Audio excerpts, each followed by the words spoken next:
Hello, I'm Lynn, and I want to talk to you about my recent experience of being a patient at Broadgreen Hospital in Liverpool.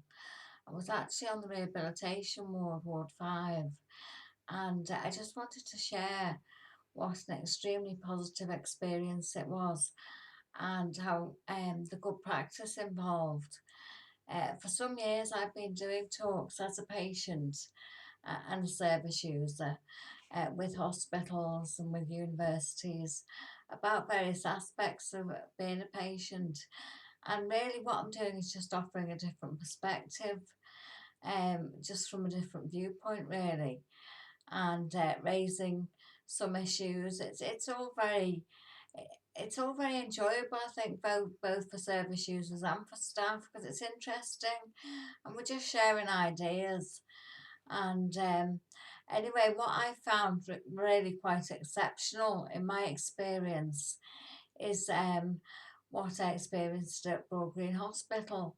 Now, I've been a patient for 20 years now. I have a recurring brain tumour, and so I've had an awful lot of input from various professionals over the years, as you can imagine, and also a lot of different services.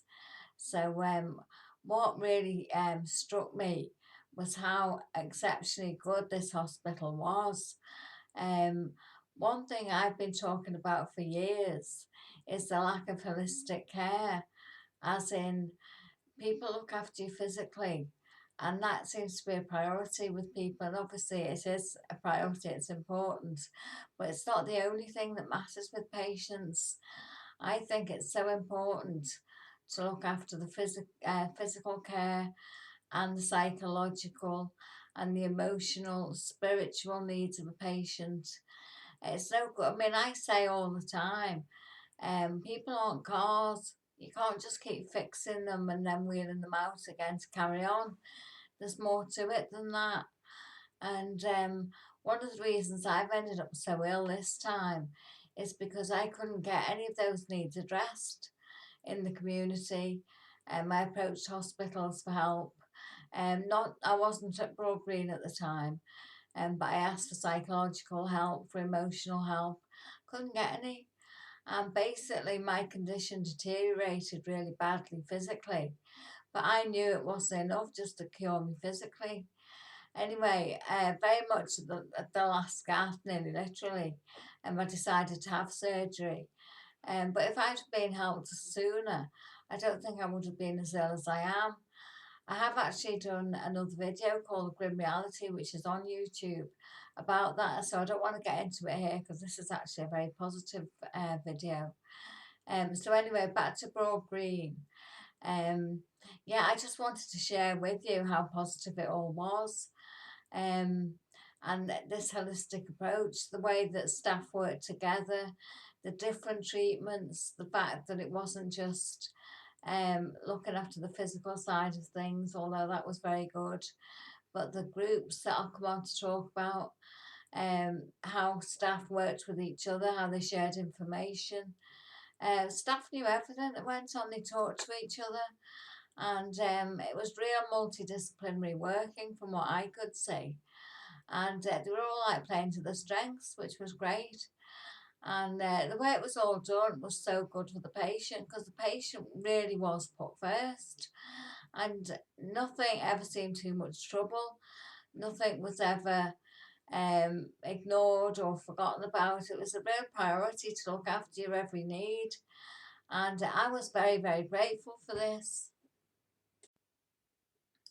One thing I was very impressed with and I found very helpful was actually the amount of professionals that were involved in my care. There was just so many. If I can just go through some of them, there was physiotherapists who were absolutely excellent.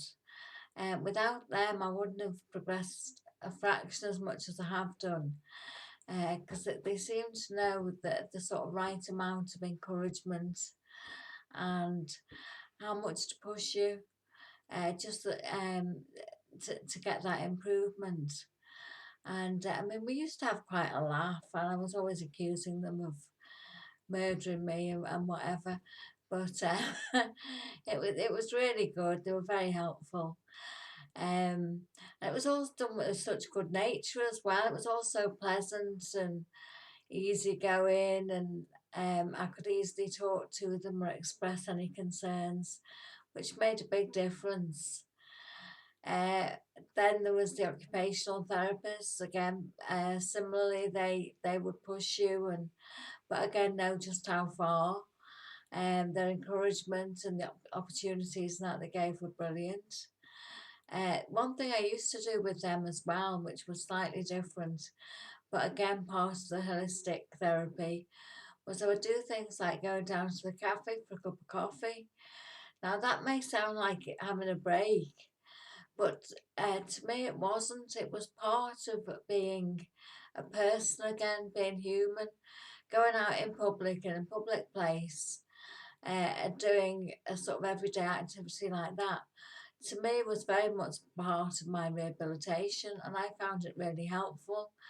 And I think things like that are often dismissed as not being really crucial or of any significance really.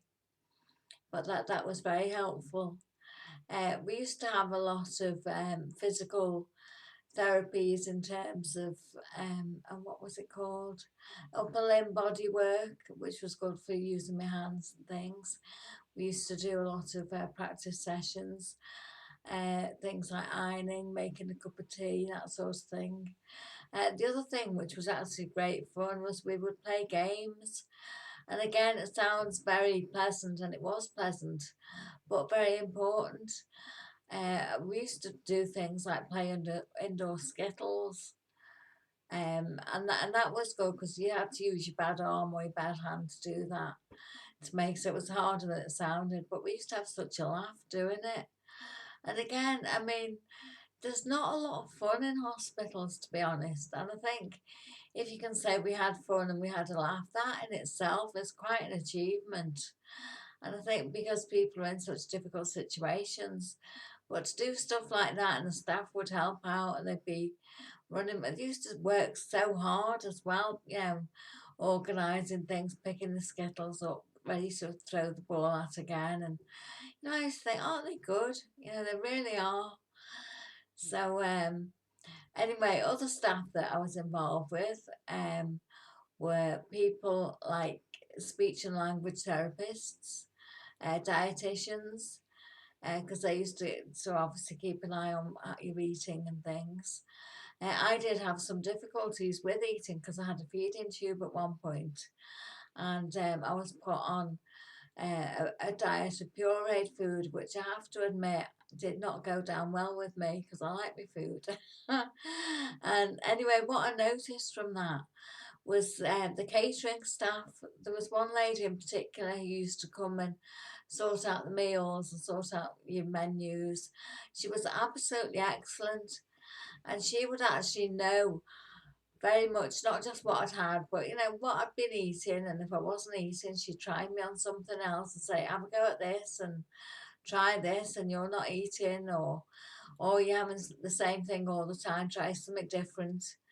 So again, very caring and very involved with the patients. It was very personal that they knew you not just as somebody that went and had their meals all the time, but as somebody with needs and preferences and likes and dislikes. And I thought that was absolutely excellent. Um, the other people that I used to see were there were various assistants to some of the physical professionals, and they were absolutely excellent.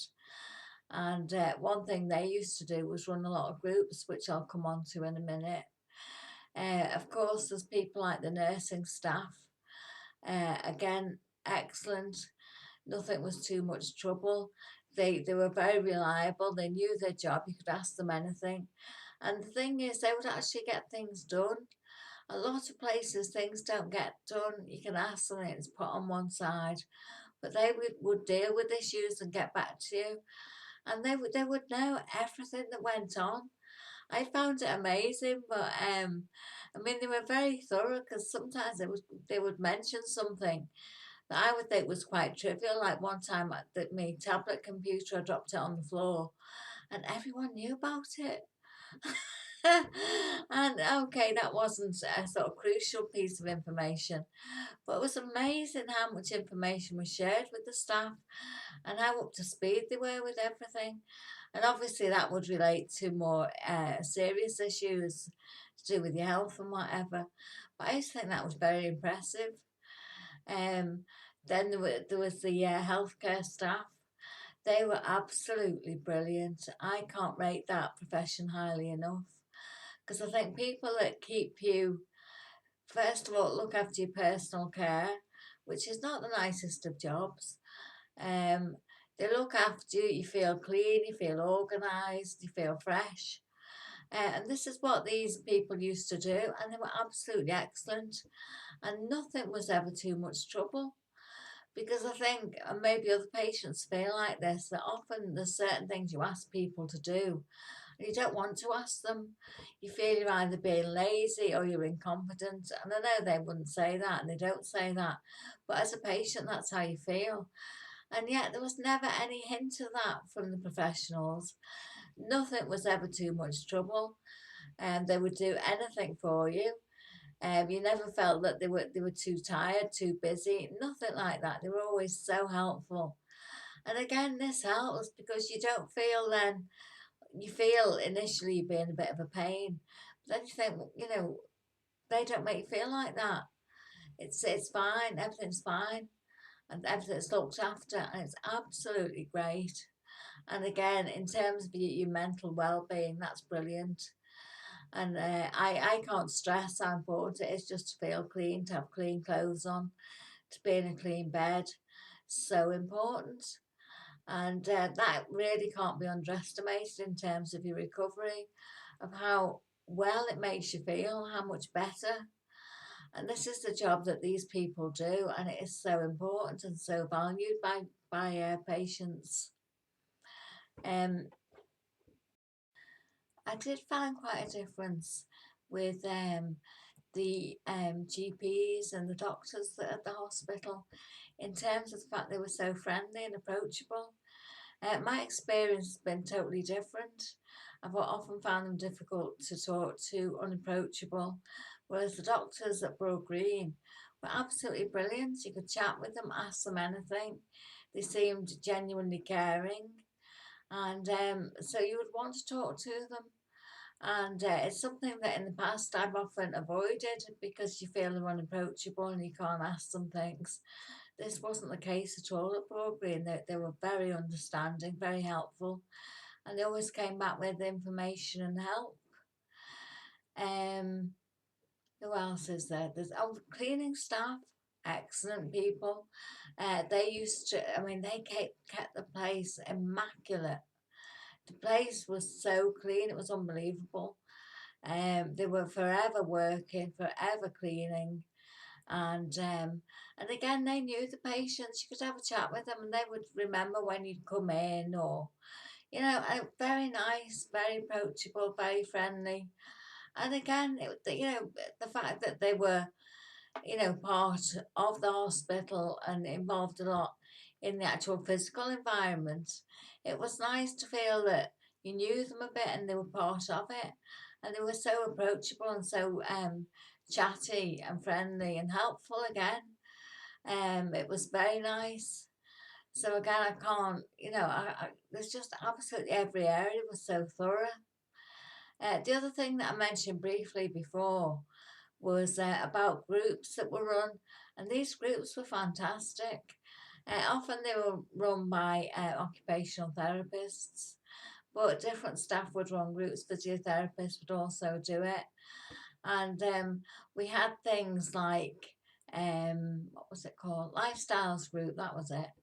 And you would do things like cooking, baking, a big group of you, and or you would make things.